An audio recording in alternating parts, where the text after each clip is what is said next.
Alors, là, nous avons vu comment Docker Compose peut récupérer une image existante, c'est-à-dire une image déjà créée, pour l'exécuter. Maintenant, nous allons voir comment notre Docker Compose peut lui-même builder son image, builder l'image, c'est-à-dire créer lui-même l'image. Vous voyez un peu ce que je veux dire. Donc, pour le faire, nous aurons besoin d'un build à mettre dans notre Docker Compose. Du coup, je mets en commentaire l'image qui n'est pas récupérée parce que là, on ne veut plus récupérer une image existante, on veut la créer. Donc, on fait ici un build, deux points.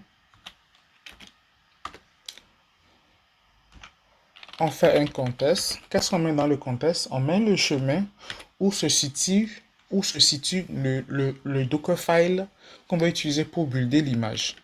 Pour l'instant, on est à la racine de notre projet et on a bien notre Dockerfile qui est là. Du coup, ça veut dire que notre Dockerfile se situe à la racine. Du coup, on fait un point. Chemin du répertoire contenant le Dockerfile. Maintenant qu'on a mis le chemin du répertoire qui contient le Dockerfile, on va maintenant préciser le nom de notre Dockerfile. Du coup, on fait un Dockerfile, deux points, Dockerfile, voilà. Ceci n'est pas indispensable si notre fichier s'appelle déjà Dockerfile. Il peut arriver que vous donnez un autre nom. Dans ce cas, si vous avez le nom Dockerfile 5, vous allez mettre Dockerfile 5. Dans ce cas, c'est indispensable. Quand le nom est différent de Dockerfile, c'est indispensable de le préciser. Mais si le nom est déjà Dockerfile, du coup, c'est pas important. Ce n'est pas indispensable de le préciser ici. Même pour les bonnes pratiques, je le précise quand même là pour que vous puissiez voir comment gérer ça. Alors, ensuite, on va préciser le nom qu'on va donner à notre image que nous allons construire.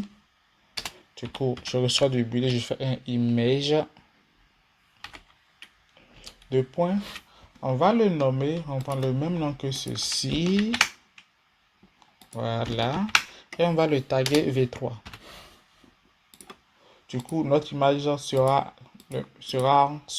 va s'appeler comme ceci.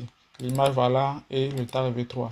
Si on veut, pour pouvoir montrer que c'est vraiment différent, je peux mettre un truc là et DC à la fin. Et je mets un V3 comme ça. Juste pour vous montrer. Maintenant qu'on l'a créé, on a notre conteneur name. Je mets aussi un DK à la fin. Un DC, pardon. Et là, je vais ouvrir les ports. Mais là, vous allez voir que quelque chose va se produire. Quand je vais construire l'image et que je vais l'exécuter, je le laisse comme ça, je l'exécute et nous allons le voir ensemble.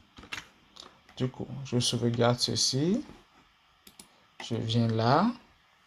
Et quand nous voulons construire une image, plutôt que de faire un Docker up directement, nous allons faire un Docker up-build Docker compose, pardon, compose up pour exécuter. Et comme nous voulons builder un conteneur à l'intérieur, nous allons faire un build et nous allons préciser qu'on veut forcer sa recréation. Au cas où l'image existerait déjà, nous ne voulons pas utiliser une image existante. Nous voulons la recréer si elle existe déjà.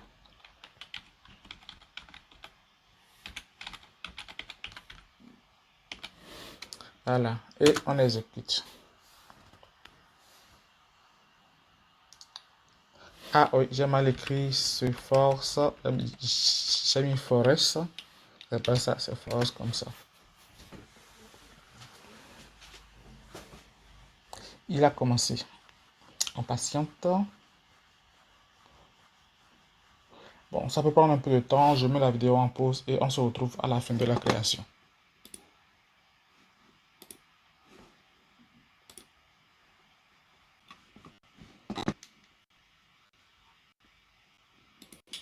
Alors, il a fini de tourner, mais il ne donne pas directement la main. Pourquoi? Parce qu'on a oublié de mettre une instruction dans notre commande précédemment. L'instruction "-d" qui lui dira de l'exécuter en arrière-plan. Tu peux faire un CTRL-C pour sortir de là. Voilà. Et on revient là et on ajoute l'instruction "-d" pour de nous l'exécuter en arrière-plan. Afin qu'on puisse avoir le retour chariot. Cette fois-ci, au lieu de faire le recréer comme il l'a déjà créé, on peut l'enlever. Bon, je ne l'enlève pas, je le laisse quand même comme ça pour lancer. Voilà.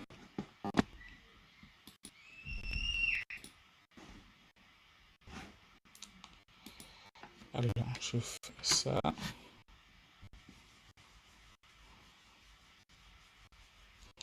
Je patiente, on va se retrouver tout à l'heure. Ok, il a fini. Donc, comme il a fini, on va ouvrir notre conteneur pour voir. Voilà, on voit bien qu'on a notre conteneur qui est là. On va bien au port. On va accéder au port 5000 pour voir. Voilà, il affiche bien notre application. On accède au port 8080 pour voir. Parfait, il affiche bien notre application. Donc voilà, c'est bien. On a fini cette partie. Vous avez vu comment on pouvait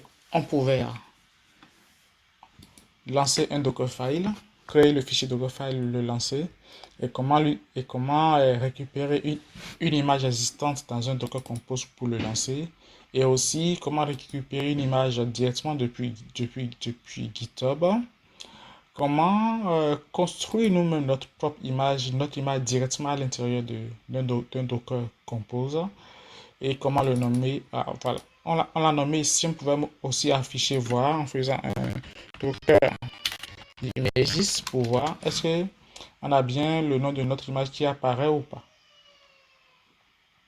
Attends, on voit que non. Tac, tac. La V3, elle est là. Vous voyez bien. Il a bien créé là.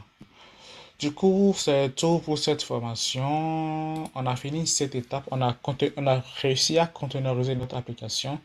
Dans l'étape suivante, non, pas dans l'étape suivante, mais dans une future formation, une autre formation, nous allons vous montrer comment on peut prendre cette application qui a été containerisée et puis l'intégrer dans un processus de CI/CD, c'est-à-dire Continuous Delivery et intégration continue et déploiement continu.